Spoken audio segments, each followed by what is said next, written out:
उसके परिणाम प्राप्त हो गए और वह 22 सितंबर से लागू भी हो रहे हैं।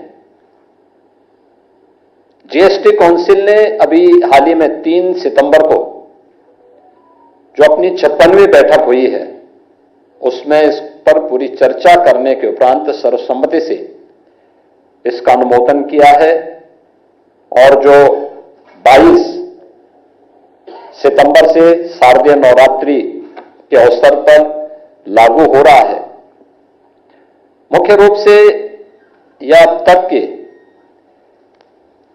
टैक्स रिफॉर्म का एक बहुत बड़ा अभियान का हिस्सा है और यह आदरणीय प्रधानमंत्री जी का देशवासियों के प्रति को दीपावली का गिफ्ट भी है, क्योंकि इतना बड़े पैमाने पर रिफॉर्म हो और एक कॉमन मैन के बारे में उसे विभिन्न सेक्टर में इतनी छूट मिले, यह अत्यंत महत्वपूर्ण है उसके बारे में जानने के लिए। सबसे पहले हम लोग चर्चा करें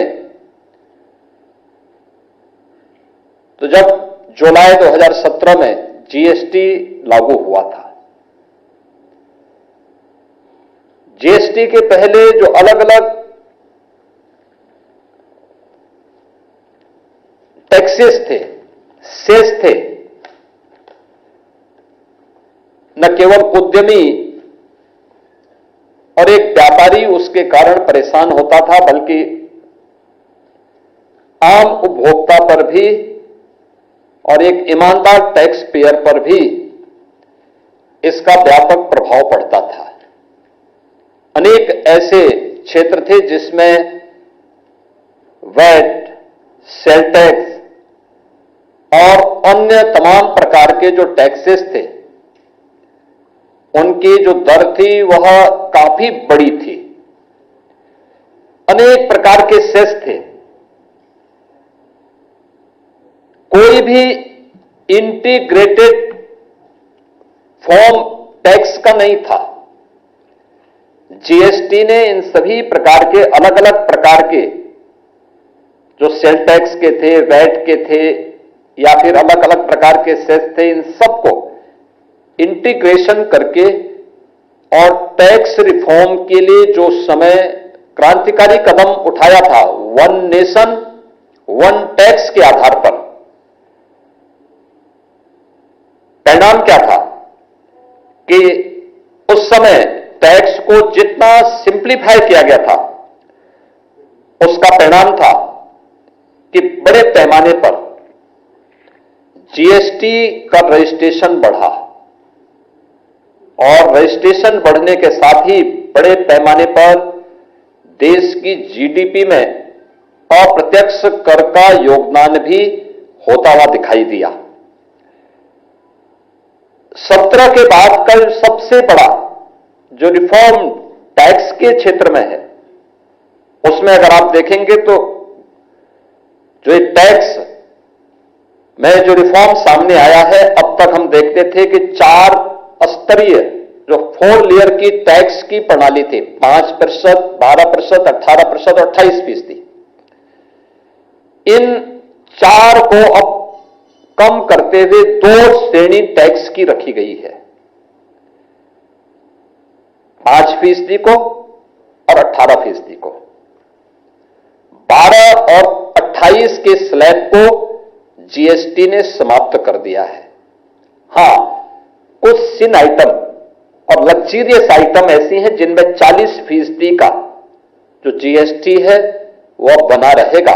वह अलग एक व्यवस्था है, लेकिन महत्वपूर्ण है कि अब केवल 5% और 18% का यह टैक्स ही, 2 स्लैब ही जीएसटी की मुख्यतः रहेंगे और जिनके माध्यम से यानी देशवासियों को बहुत बड़ी राहत इसके माध्यम से मिलेगी हर एक स्तर पर, यानी रसोई से लेकर के एक किसान से लेकर के, घर के निर्माण से लेकर के और बड़े बड़े हाईवे और इंफ्रास्ट्रक्चर के डेवलपमेंट के साथ साथ अपने कारोबार को आगे बढ़ाने वाले उद्यमियों के लिए भी इसका भारी लाभ होने वाला है और इसके माध्यम से लगभग 2 लाख करोड़ रुपए से अधिक का भारत की अर्थव्यवस्था में ग्रोथ होने की संभावना भी है। जनता को जो राहत इस टैक्स से मिलने जा रही है, एक सामान्य गृहस्थ परिवार के लिए, अगर आप देखें, दूध है, दही है, पनीर है, शैंपू है, टूथपेस्ट है, साबुन है, साइकिल और बच्चों से जुड़े हुए सामान, जितनी भी सामग्री है, घरेलू सामान है, इन पर अब केवल 5% या 0 टैक्स होगा। इससे रोजमर्रा के खर्च में जो लोगों की पूंजी है उसमें बचत होगी, लेकिन साथ साथ लोगों की खपत की कैपेसिटी बढ़ेगी, व्यक्ति ज्यादा खरीद सकता है। अन्नदाता किसानों के लिए देखेंगे, ट्रैक्टर, टायर, कीटनाशक, सिंचाई के उपकरण, इन सब पर जो टैक्स है वह घटा करके 5% कर दिया गया है। खेती की लागत को कम करने और ग्रामीण भारत की अर्थव्यवस्था को सुदृढ़ करने में इससे काफी बड़ी मदद मिलेगी। स्वास्थ्य के क्षेत्र में हम देखेंगे तो व्यक्तिगत जीवन और स्वास्थ्य बीमा से जुड़ी हुई जीएसटी को पूरी तरह समाप्त कर दिया गया। दवाइयों, ऑक्सीजन और जांच किट पर कर में कटौती की गई है, जिससे इलाज सस्ता हो सके और एक सामान्य नागरिक राहत प्राप्त कर सके। वाहनों की खरीद फरोख्त में भी गाड़ियों और बाइक पर, यानी 4 व्हीलर और 2 व्हीलर पर 28% से जीएसटी की दर को घटा करके 18% किया गया है, यानी 10% की कटौती। ये चीजें दिखती हैं कि एक सामान्य नागरिक भी वाहन खरीदने की सामर्थ्य रख सकता है और इसका लाभ उसे मिलेगा। स्वाभाविक रूप से प्रोडक्शन होगा, एम्प्लॉयमेंट नए जनरेट होंगे, नए रोजगार के अवसर सृजित होंगे। नोटबुक, यानी शिक्षा के क्षेत्र में देखेंगे, नोटबुक, पेंसिल और जो नक्शे हैं, अन्य जो शिक्षण सामग्रियां हैं, इनमें भी काफी छूट दी गई है। ये कोई इसमें टैक्स नहीं लगेगा। हां, लग्जरी जो आइटम है, तंबाकू है, पान मसाला है, कैसीनो है, इन सब पर 40% तक का टैक्स लगाया गया है।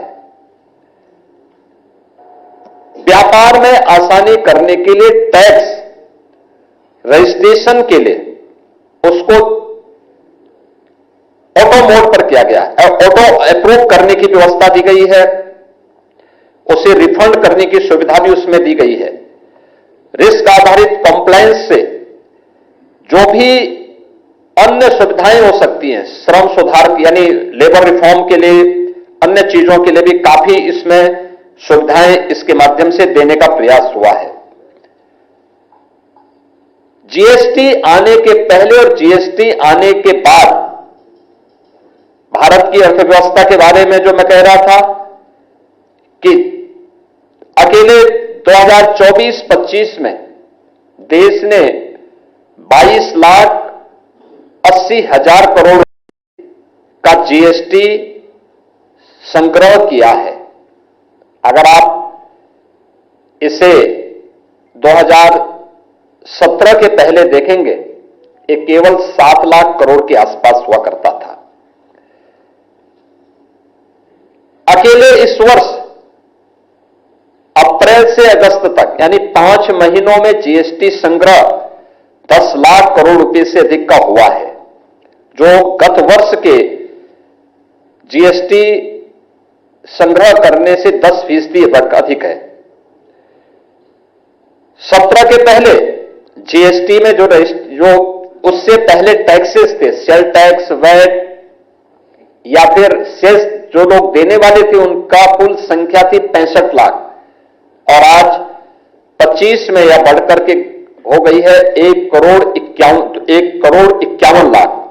यानी लाखों की संख्या में आज लोग स्वतःस्फूर्त भाव के साथ टैक्स देने के लिए दिखाई देते हैं। और जो टैक्स की इस छूट का परिणाम क्या है, यानी 4 की बजाय 2 स्लैब देने का परिणाम क्या है?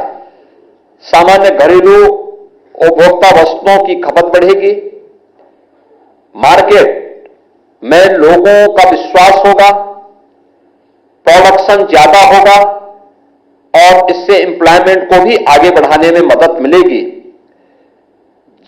देश की जीडीपी में इसका व्यापक प्रभाव पड़ेगा।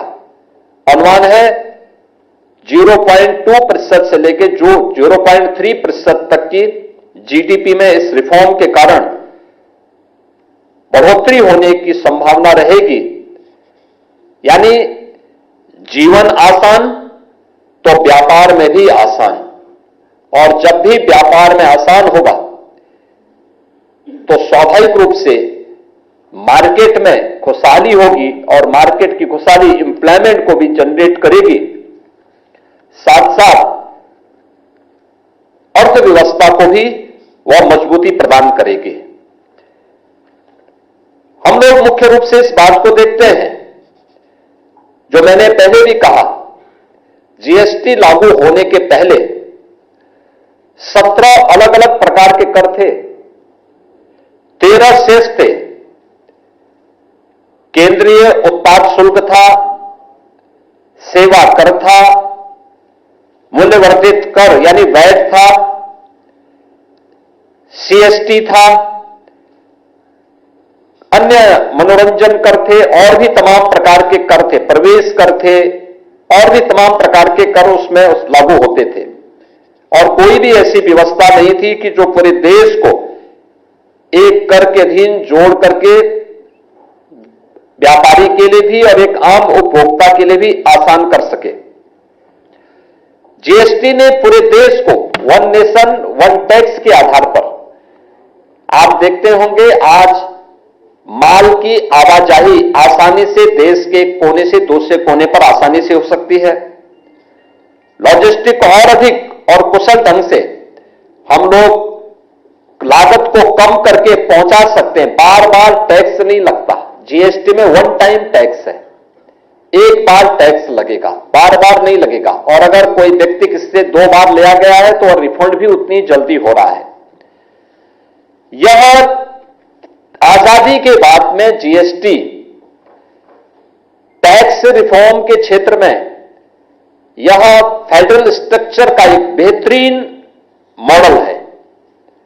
और जीएसटी लागू होने के बाद यह पहली बार इतने बड़े पैमाने पर इन सभी सेक्टर में सुधार से सामान्य नागरिकों को काफी राहत मिलेगी। 2014 के पहले, जो मैंने आपसे पहले भी कहा, मैंने 17 के आंकड़े दिए थे, लेकिन 2014 के पहले भारत का जो टैक्स संग्रह था, यानी अप्रत्यक्ष कर के माध्यम से जो हमें टैक्स संग्रह होते थे, वह 5.44 लाख करोड़ मात्र होता था।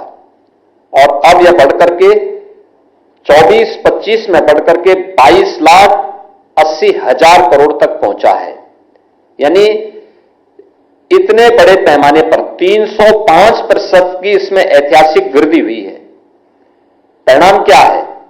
परिणाम है राष्ट्रीय राजमार्ग के नेटवर्क में 60% की वृद्धि हुई। यानी पैसा आएगा तो आप उस पैसे को देश के अंदर विभिन्न प्रकार के गरीब कल्याणकारी कार्यक्रमों पर खर्च कर सकते हैं, इंफ्रास्ट्रक्चर बढ़ाने में कर सकते हैं, पब्लिक ट्रांसपोर्ट को और बेहतरीन करने में कर सकते हैं। आज पैसा था 5 लाख करोड़ से बढ़कर के 11 वर्ष में 22 लाख करोड़ हो जाता है। परिणाम क्या है? नेशनल हाईवे की जो नेटवर्किंग है, इसको हमें देश के अंदर 91 यानी 60% बढ़ाने, 91,000 किलोमीटर से बढ़ा करके 1,46,000 किलोमीटर पहुंचाने में मदद मिली है। और आज भारत दुनिया का दूसरे सबसे बड़े सड़क नेटवर्क वाला देश है। देश के अंदर विभिन्न मार्गों पर आज 144 वंदे भारत ट्रेन संचालित हो रही है। ये 2014 के पहले नहीं थी, 17 के पहले भी नहीं थी। 2014 के पहले देश के पास कुल 74 एयरपोर्ट्स थे। आज इनकी संख्या बढ़कर के 160 हुई है। आप अनुमान करिए, पैसा है तो उस पैसे को कैसे हम एयर कनेक्टिविटी को बेहतर करने के लिए उसके इंफ्रास्ट्रक्चर को डेवलप करने में खर्च करने हैं। मेट्रो 2014 के पहले केवल 248 किलोमीटर का था, आज वह देश के अंदर 1013 किलोमीटर से अधिक का आपके भारत के पास मेट्रो नेटवर्किंग है। डिफेंस मैन्युफैक्चरिंग में 2014 में केवल 46,000 करोड़ रुपए का डिफेंस मैन्युफैक्चरिंग भारत के अंदर होता था। आज वह बढ़कर के अगर हम देखते हैं कि अकेले 23-24 के अंदर हम देखेंगे तो यह 1,27,000 करोड़ का हुआ है। और इस दौरान यूपी के अंदर भी तमाम डिफेंस मैन्युफैक्चरिंग कॉरिडोर से जुड़े हुए जो उद्यम हैं, इन्होंने यहां पे अपने प्रोडक्शन शुरू कर दिए हैं। 686 करोड़ रुपए का हम केवल देश के अंदर जो रक्षा निर्यात था, हमारा जो एक्सपोर्ट था डिफेंस के सेक्टर में, केवल 686 करोड़ का था 14 के पहले। और 24-25 में यह बढ़कर के 23,600 करोड़ रुपए से अधिक का हुआ है। आज देश के अंदर डिफेंस मैन्युफैक्चरिंग कॉरिडोर में भारत आत्मनिर्भरता के लक्ष्य को प्राप्त करने की दिशा में तेजी के साथ आगे बढ़ा है। आपने अभी हाल ही में ऑपरेशन सिंदूर के अंदर आकाश मिसाइल को, ब्रह्मोस मिसाइल को और भारत की ड्रोन टेक्नोलॉजी को दुनिया ने उसके लोहे को माना है। गरीब कल्याणकारी योजनाओं की जब हम बात करते हैं, 2014 के पहले हम देखते हैं कि केवल 7,000 करोड़ रुपए की डीबीटी होती थी। आज यह देश के अंदर हम देखते हैं तो 24-25 में ही 6,83,000 करोड़ रुपए का डीबीटी के माध्यम से सीधे एक गरीब के खाते में पैसे सीधे भेजे गए, यानी 90 गुना अधिक इसमें वृद्धि हुई है। और बहुआयामी गरीबी में भारत की स्थिति आप देखेंगे तो 2013-14 की तुलना में 2024-25 में भारत ने 25 करोड़ लोगों को गरीबी रेखा से ऊपर उठाने में मदद की है। इस दौरान पैसा था तो गरीब कल्याणकारी योजनाओं का लाभ किस रूप में प्राप्त हुआ है? प्रधानमंत्री आवास योजना ग्रामीण और शहरी में 4 करोड़ लोगों को इस योजना का लाभ दिया गया। 4 करोड़ परिवारों के पास एक आवास उपलब्ध करवाए गए। प्रधानमंत्री गरीब कल्याण अन्न योजना में 80 करोड़ लोगों को 2020 से लगातार फ्री में राशन की सुविधा का लाभ दिया जा रहा है। अटल पेंशन योजना में 7 करोड़ 33 लाख लोगों को इसके माध्यम से उन्हें रजिस्ट्रेशन प्रदान किया गया है। और सामाजिक सुरक्षा, यानी अगर आप देखेंगे आयुष्मान भारत में देश की एक बड़ी आबादी इससे लाभान्वित हो रही है। यानी गरीब कवरेज जो भारत के अंदर है, एक दशक में इसका जो सोशल सिक्योरिटी का दायरा है 19% से बढ़कर के 64-65% तक पहुंचा है। यानी पैसा था, उसका लाभ किस सेक्टर में प्राप्त हुआ है। अब ये जो टैक्स रिफॉर्म हुए हैं, और जो प्रधानमंत्री जी ने दीपावली का उपहार दिया है, उत्तर प्रदेश देश की आबादी का सबसे बड़ा राज्य है, तो स्वाभाविक रूप से इसका सर्वाधिक लाभ उत्तर प्रदेश को प्राप्त होगा, क्योंकि जीएसटी यह